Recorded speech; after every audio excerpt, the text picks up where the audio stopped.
Sorry दोस्तों, last lecture से अब के बीच में काफ़ी गैप हो गया क्योंकि यार तबीयत ठीक नहीं थी। उम्मीद करूंगा कि अब से ऐसा ना हो क्योंकि देखो पेपर भी करीब है और हमारा सिलेबस भी थोड़ा पीछे चल रहा है। जल्दी से जल्दी एग्जाम से पहले हमें कंप्लीट 11th की पोर्शन को खत्म करना है।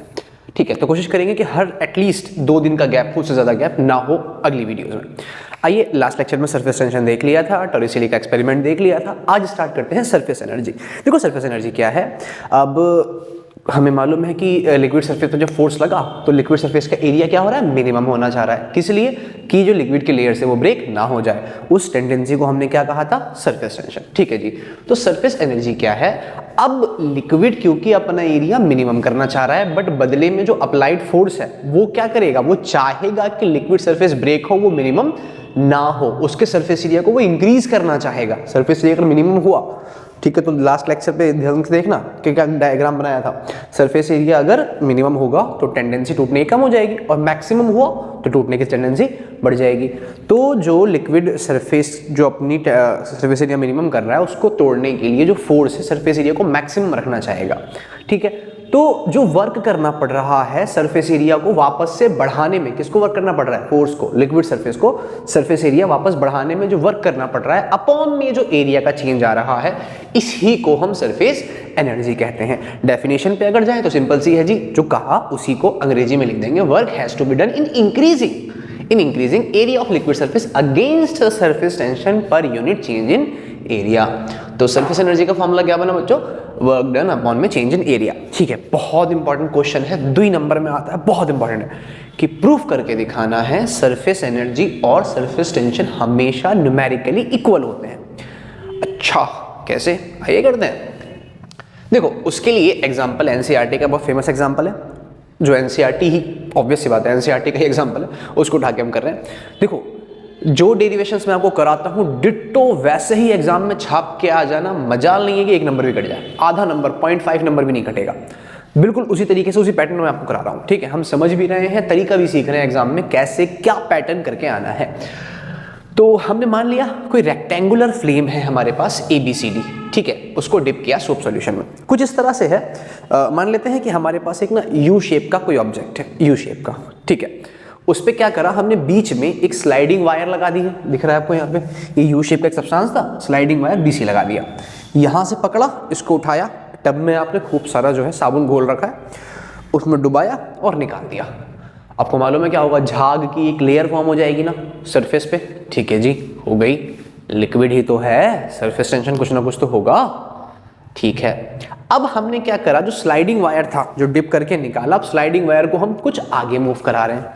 स्लाइडिंग वायर को आगे हमने कुछ एक्स डिस्टेंस मूव करा दिया, तो सरफेस एरिया मिनिमम होना चाहेगा ना, सरफेस एरिया कम होना चाहेगा, ताकि जो इसके बॉन्ड्स बन रहे होंगे मॉलिक्यूल्स के बीच में वो ब्रेक ना हो।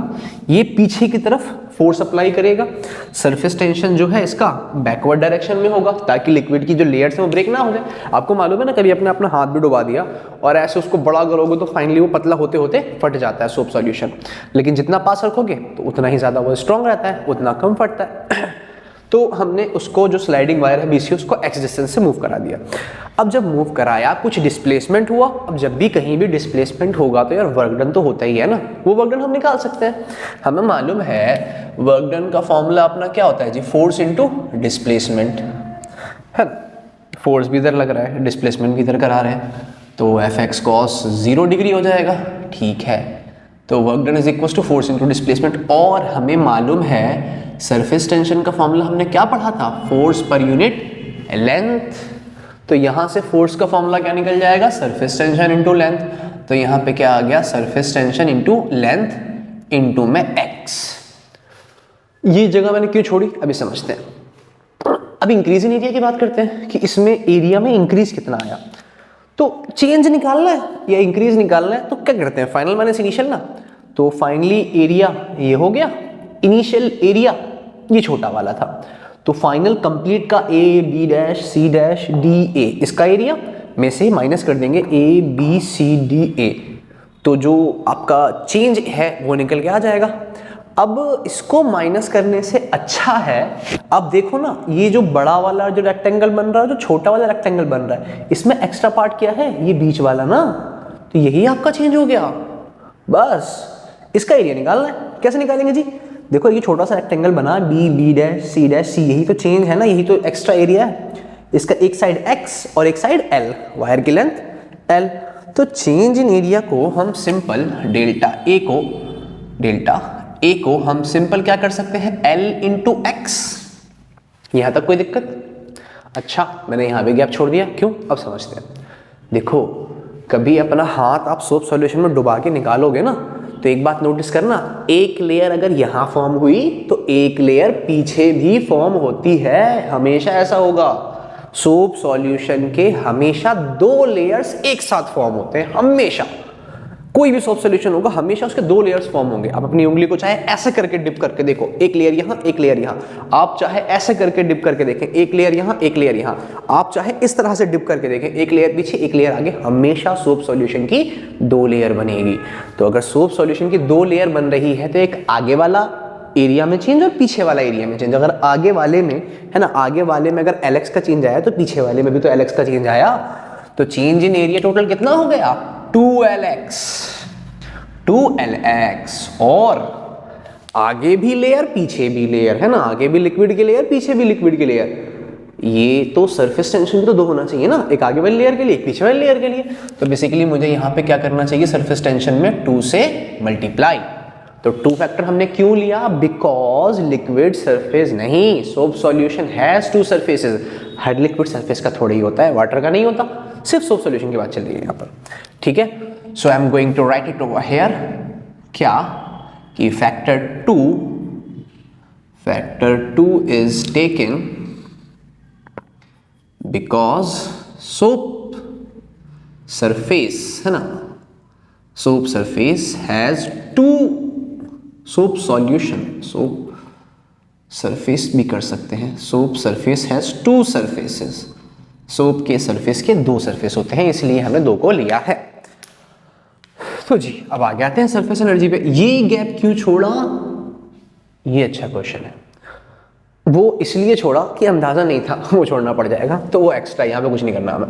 सरफेस एनर्जी का फॉर्मूला हमारे पास क्या था बच्चों? वर्क डन अपॉन में चेंज इन एरिया। कितना वर्क डन निकाल लिया? 2SLX। चेंज इन एरिया कितना आ गया? 2LX। तो 2 से 2 गया, L से L गया, X से X गया। क्या आ गया हमारे पास? Surface energy equal to surface tension. यही तो हमें प्रूफ करना था। अब कोई जनाब कहेंगे कि भाई 2 लेने से फर्क पड़ा क्या? अगर हम 2 नहीं लेते तब भी तो आंसर यही आता, यहां भी 2 नहीं होता। बिल्कुल सही, यू आर राइट।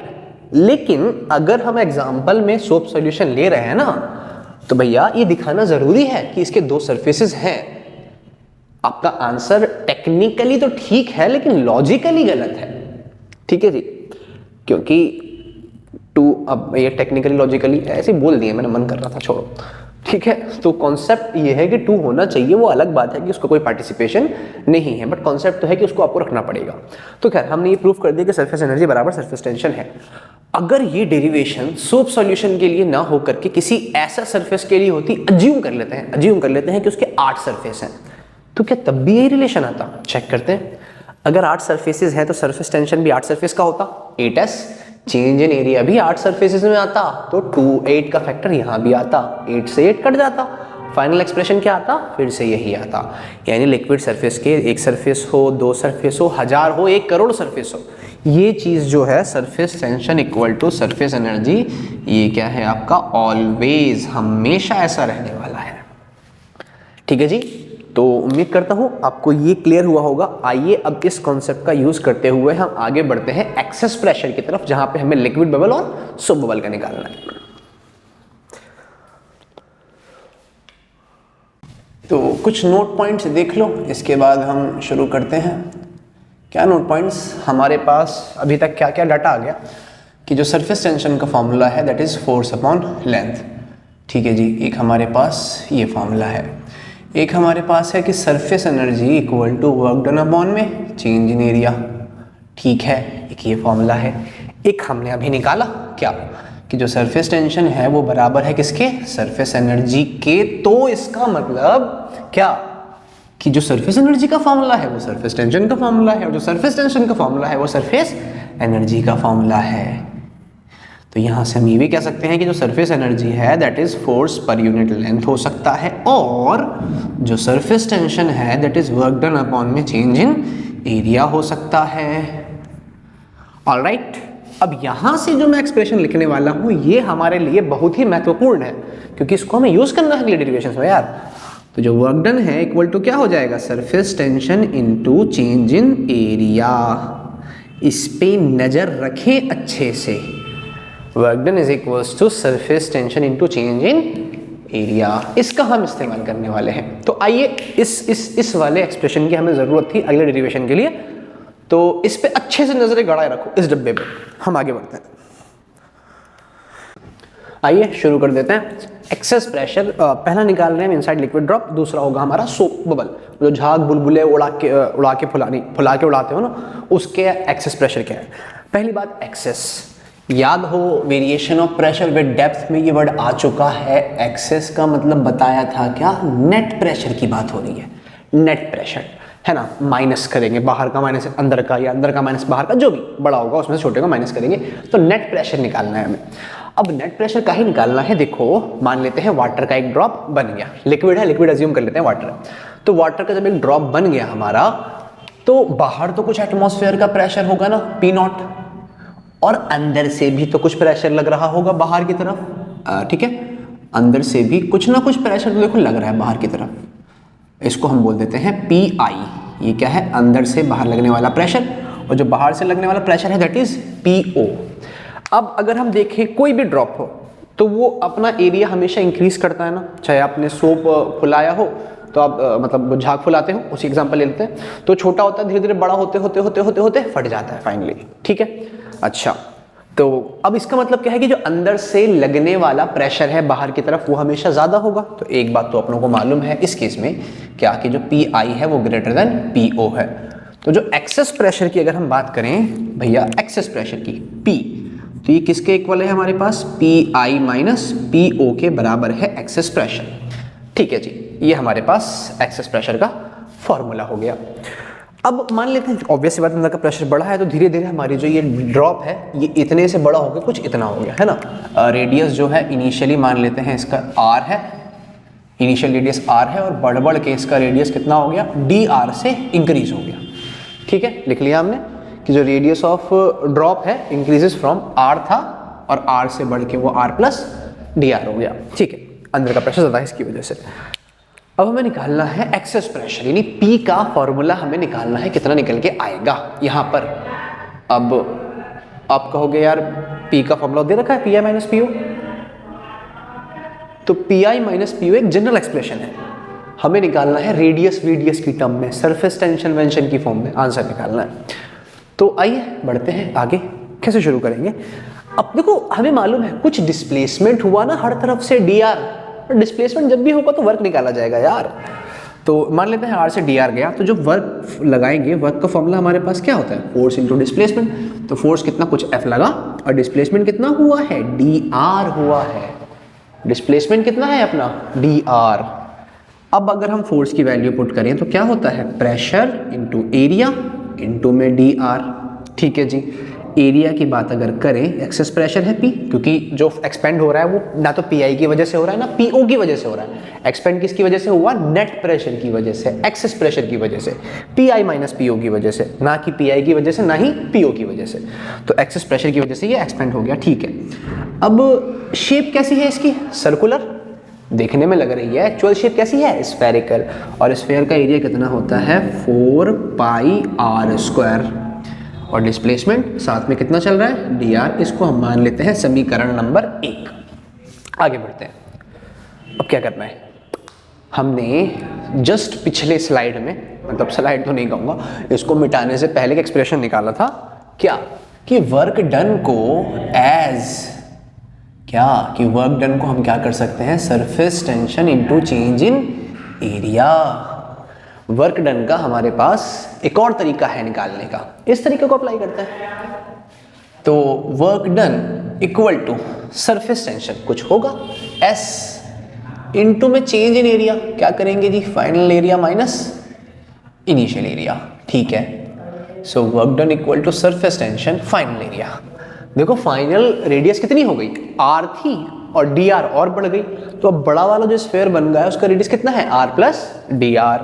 तो फाइनल एरिया कितना हो गया, 4 पाई r प्लस dr का होल स्क्वायर माइनस इनिशियली क्या था, छोटा वाला स्फीयर 4 पाई r स्क्वायर।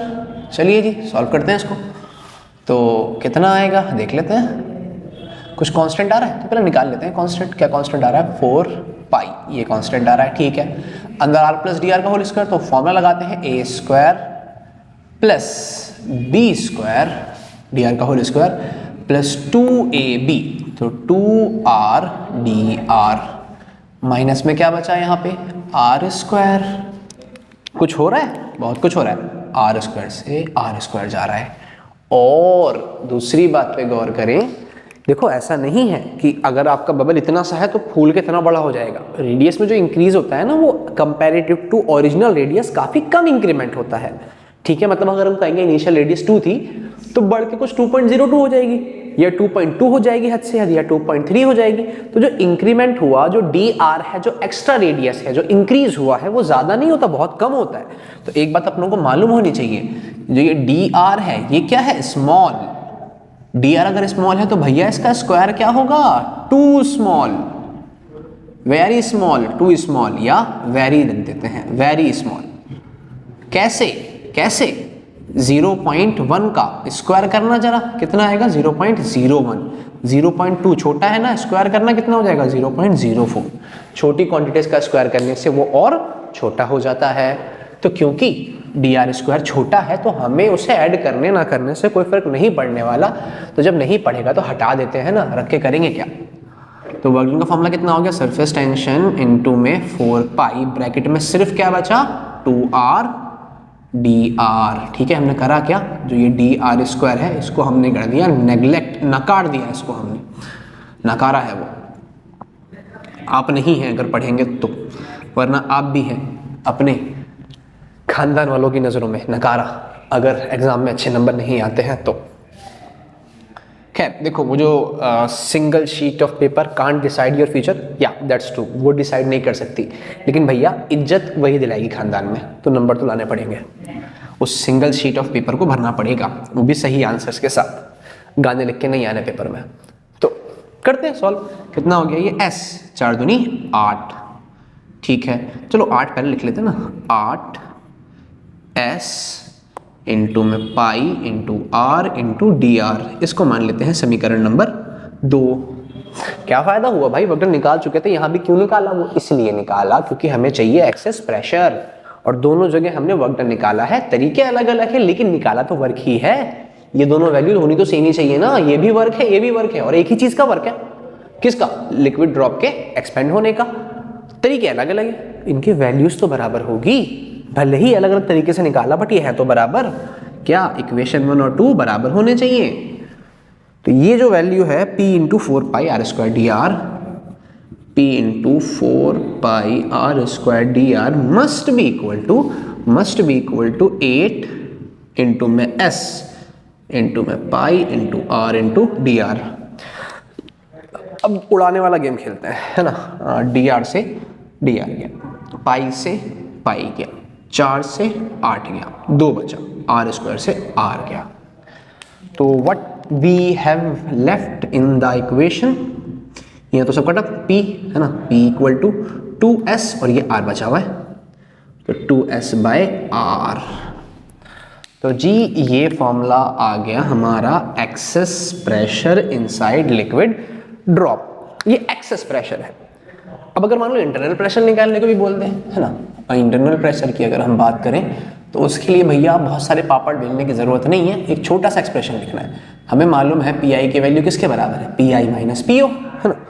तो पुट कर देते हैं, तो P I minus P O equal to 2s by R. तो इंटरनल प्रेशर का फॉर्मूला कितना आ गया, P O plus 2s by R, that is the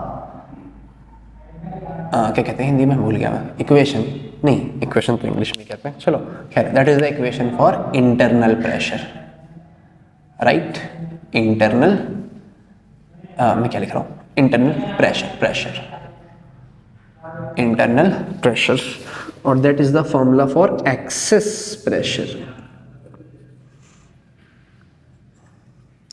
ठीक है, अब जरूरी नहीं है कि ये PO जो है एक्सटर्नल हमेशा एटमॉस्फेयर ही हो, पानी के अंदर भी ड्रॉप्स बनती हैं। तो पानी के अंदर अगर ड्रॉप बन रही है तो ड्रॉप के अंदर का प्रेशर, बाहर क्या है, पानी भरा हुआ है ना, पानी के अंदर ड्रॉप बनी, समुद्र के अंदर या बॉटल के अंदर ड्रॉप बनी, तो भैया जो आसपास से पानी है ना, तो पानी हो गया। अब आपका एक्सटर्नल प्रेशर किसका लेंगे हम, पानी का। एग्जांपल के लिए मान लेते हैं कि हमारे पास कोई ऐसा क्वेश्चन आ रहा है, ठीक है, बहुत टफ सा क्वेश्चन अज्यूम कर लेते हैं कि समुद्र है, समुद्र की तल से 7 किलोमीटर की गहराई पर 7 किलोमीटर ज्यादा हो गया, 70 मीटर ले लेते हैं, 70 मीटर की गहराई पर एक वाटर ड्रॉप बना है। तो आपको निकालना है इसके अंदर का प्रेशर कितना होगा, इसका रेडियस इतना है, सरफेस टेंशन इतना है। तो फॉर्मूला तो आप लगा लेंगे, PI is equals to PO plus 2S/R। लेकिन ये जो PO है, PO हमारे दिमाग में छपा हुआ है कि भैया PO मतलब एटमॉस्फेयर, PO मतलब एटमॉस्फेयर, BO मतलब आउटर, बाहर का। यहां पर जो बाहर से प्रेशर लगा रहा है वो एटमॉस्फेयर नहीं है, वो एटमॉस्फेयर नहीं है, वो ये लिक्विड इस H हाइट की वजह से प्रेशर लगा रहा है, P0। अब P0 कैसे निकालेंगे, P0 निकालना तो बहुत बड़ी बात है, कोई बड़ी बात नहीं है। P0 कैसे निकालते हैं, देखो P0 H हाइट पे लगने वाला प्रेशर का फॉर्मूला आप लोगों को मालूम है, P is equals to HROG। अगर कंटेनर क्लोज हो, अगर ओपन हो तो P0 एटमॉस्फेयर का प्रेशर ऐड हो जाता है। तो ये जो P0 बेसिकली आउटर प्रेशर है, एटमॉस्फेयर का प्रेशर P0 से लिखते हैं, अब उसको हम PA से लिख रहे हैं, प्लस HROG हो जाएगा। ठीक है जी, HROG हाइट की वजह से प्रेशर, और क्योंकि ऊपर से ओपन है, किसी समुद्र की बात करें ना, समुद्र को ढक नहीं देंगे, हमारे फूफा जी तो है नहीं, ऊपर चादर लग गई, समुद्र ढक गया। तो खैर ऊपर से क्या लग रहा है, क्या बोल रहा था यार, हाँ एटमॉस्फेयर का प्रेशर लग रहा है, तो PA प्लस HROG हमारा और ऐड हो जाएगा। तो इसको अब हम यहाँ पे पुट करेंगे। उम्मीद करता हूं कि आपको ये एक्सप्रेशन तो क्लियर हो गया होगा कि एक्सेस प्रेशर अगर हमें निकालना है लिक्विड ड्रॉप के अंदर तो उसको कैसे करेंगे। हाँ, अब आगे बढ़ते हैं। इनसाइड सोप बबल, अब हमें निकालना है सोप बबल। देखो उसके लिए बहुत सारी मेहनत करनी पड़ेगी, बहुत सारी मेहनत सिर्फ इतनी करनी पड़ेगी कि जस्ट चुन्ना सा दिमाग लगाना है। इनसाइड सोप बबल, है ना। सेकेंड हम करते हैं इनसाइड SOAP सोप बबल। आइए अब स्टार्ट करते हैं सोप बबल के लिए। देखो सोप बबल के लिए डायग्राम, क्योंकि वो भी तो स्फेरिकल शेप का ही होता है, वो जो बुलबुला आपने फुलाया है वो भी स्फेरिकल शेप का है। रेडियस R है, इंटरनल प्रेशर PI होगा, एक्सटर्नल PO होगा, ठीक है जी। और वो एक्सपेंड हो रहा है, एक्सपेंड क्यों हो रहा है, क्योंकि PI बड़ा है PO से, तो एक्सेस प्रेशर लग रहा है। एक्सेस प्रेशर क्या, इंटरनल माइनस एक्सटर्नल, ठीक है जी। तो कुछ चेंजेस किए हमने, जैसे R radius of soap bubble, है ना, rho density of soap bubble, और बाकी S surface tension, P excess pressure, ठीक है। फॉर्मूला PI माइनस PO, फिर से वही, अब क्योंकि अंदर का प्रेशर ज्यादा है, बाहर के प्रेशर से एक्सपेंड होगा, तो रेडियस R से बढ़ के R प्लस DR हो गया ना, डिस्प्लेसमेंट कितने का हुआ, DR का। तो वर्क डन का फॉर्मूला लगाएंगे, फोर्स इनटू डिस्प्लेसमेंट। फोर्स का फॉर्मूला क्या, प्रेशर इनटू एरिया। प्रेशर कौन सा वाला, एक्सेस प्रेशर, ना कि इंटरनल प्रेशर, क्योंकि जो एक्सपेंशन हुआ वो सिर्फ इंटरनल की वजह से नहीं हुआ, सिर्फ एक्सटर्नल की वजह से नहीं हुआ, एक्सेस की वजह से हुआ है। एग्जाम्पल लेके दोबारा समझ लेते हैं इसको। मैंने यहां से फोर्स लगाया 10 न्यूटन, कोई बंदा यहां से लगा रहा है 4 न्यूटन, कहाँ मोशन होगा, इस डायरेक्शन में। कितने फोर्स से, बचे हुए 6 न्यूटन से ना, हम ये नहीं कहेंगे 10 से, 6 से, जो नेट है, जो रिजल्टेंट है उसकी वजह से। तो जो फोर्स भी लगा बाहर की तरफ वो किसकी वजह से, net pressure, resultant pressure, excess pressure की वजह से। तो जो फोर्स इनटू डिस्प्लेसमेंट, फोर्स की जगह excess pressure into area into DR। अब इनिशियल वाला एक्सपेंड हुआ है ना, तो इनिशियल एरिया कितना है, 4πr², क्योंकि स्फेरिकल शेप का एरिया 4πr² इनटू DR। अब आगे जाएंगे तो work done is equal to surface tension into change in area. दूसरा हम कॉन्सेप्ट ये लगाने वाले हैं, फिर मालूम है लास्ट में दोनों को इक्वेट कर देना है। लेकिन यहां हम किसकी बात कर रहे हैं, सोप बबल की, सोप सॉल्यूशन की। सोप फिल्म बना होगा, और सोप फिल्म में क्या होता है, इतना फोकस किया था पिछले लेक्चर में, क्या कि यहाँ पे 2 सरफेसेस होते हैं, दो सरफेस की बात हो रही है। तो यहाँ पे जो चेंज इन एरिया है ना, वो सिर्फ एक सरफेस का नहीं है, वो 2 सरफेस में एरिया में चेंज आया है। तो 2 का फैक्टर रहना है यहाँ पर, 2 का फैक्टर यहाँ पर रहना है। तो जब ये 4 बाहर आएगा, 4 दूनी 8 हो जाएगा, ये 4 दूनी 1 मिनट नहीं, यहाँ तो 8 रहेगा, हाँ, और 8 दूनी यहाँ पे हो जाएगा 16। फिर से इन दोनों को इक्वेट करेंगे, तो इक्वेट करेंगे तो ये 8 की जगह 16 आएगा। अब 4 चौक 4 बार में कटेगा, तो यहाँ पे भी क्या आएगा 4 आएगा, यहाँ पे भी कितना आएगा 4 आएगा, यहाँ पे भी कितना आएगा जी 4 आएगा। और इस एक्सप्रेशन के लिए अगर ये सेम हम क्वेश्चन देखें तो यहाँ पर भी कितना आएगा 4 आएगा। तो ये छोटा सा डिफरेंस था सोप बबल और लिक्विड ड्रॉप में। ध्यान रहे वेरिएशन ऑफ प्रेशर हमने कर लिया, सरफेस टेंशन, पास्कल लॉ वगैरह वगैरह पीछे का सारा निपटा लिया है। अगले लेक्चर्स पे उम्मीद करूंगा कि हद से हद मैक्स टू मैक्स अगर गैप होता 2 दिन से ज्यादा का गैप आपको लेक्चर्स में नहीं मिलेगा। और एक बात खासकर ध्यान रखना, हम जिस तरीके से कर रहे हैं, हम का मतलब मैं और आप सब, हम जिस तरीके से कर रहे हैं उसी तरीके से एग्जाम में छाप के आना है। क्योंकि मैं आपको सिर्फ समझा नहीं रहा हूं, मैं इस पैटर्न में डेरिवेशन करवा रहा हूं कि यही पैटर्न एग्जाम में छाप के आओगे। मजाल नहीं है कि नंबर काट सके आपके, कोई भी एग्जामिनर हो, इसका खास ख्याल रखेंगे। और दूसरी चीज, कोशिश करना, क्योंकि हमारे हाथ में 3 उंगलियां होती हैं, उनको स्क्रीन पे ऐसे करने में, है ना, ऐसे करके स्क्रीनशॉट ले लेते हैं, उसको लेने में टाइम नहीं लगता है। तो भैया स्क्रीनशॉट से दिमाग में नहीं आने वाला, उसके लिए आपको पेन चाहिए, उसके लिए आपको जो है वो चाहिए, क्या कहते हैं उसको, जिसमें पन्ने होते हैं, खूब सारे गत्ता लगा होता है, नोटबुक कहते हैं शायद, नोटबुक और पेन चाहिए आपको, करना पड़ेगा तभी दिमाग में छप पाएगा। क्योंकि एग्जाम के टाइम पे स्क्रीनशॉट ढूंढते फिरोगे, ऐसे प्रैक्टिस नहीं होती है, फिजिक्स जैसे सब्जेक्ट की खासकर। तो प्रैक्टिस करिए, अगर फोन ऑफ करेंगे तो स्क्रीनशॉट अगर आपने लिया भी है तो उसको नोट्स में उतारिए, और उतारने के बाद जब रात में या जब भी जो भी आपका सुटेबल टाइम हो रिवीजन का, तो उन सारी डेरिवेशन को खुद से सेम पैटर्न में प्रैक्टिस करो। यकीन मानो एग्जाम में बहुत अच्छा परफॉर्म कर जाएंगे। तो इसके बाद कुछ नहीं, मिलते हैं अगले लेक्चर में।